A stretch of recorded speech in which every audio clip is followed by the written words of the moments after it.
एक जंगल में बहुत सारे पशु पक्षी रहते थे।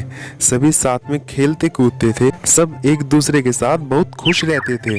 उस जंगल में एक आम के पेड़ पर एक चिड़िया भी रहती थी। वो हमेशा खुश रहती थी।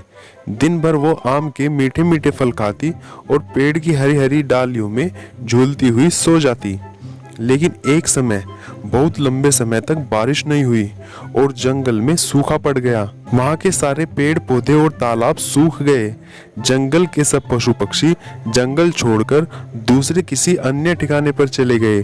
लेकिन चिड़िया ने अपना आम का पेड़ नहीं छोड़ा।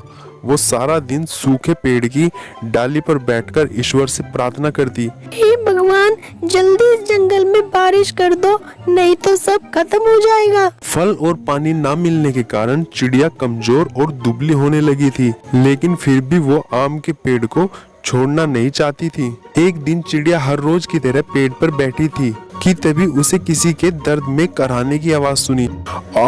आ बचाओ बचाओ, मुझे बचाओ। चिड़िया तुरंत उस आवाज की दिशा में उड़ने लगी। उसने देखा कि एक बूढ़ा आदमी घायल रास्ते में पड़ा हुआ है।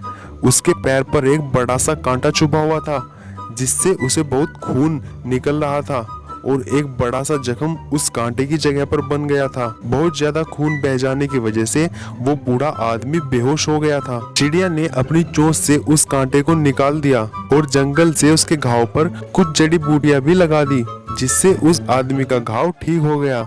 लेकिन तभी वो आदमी अपने असली रूप में आता है। आप कौन हो और इस जंगल में आप क्या कर रही हो? मैं एक परी हूँ।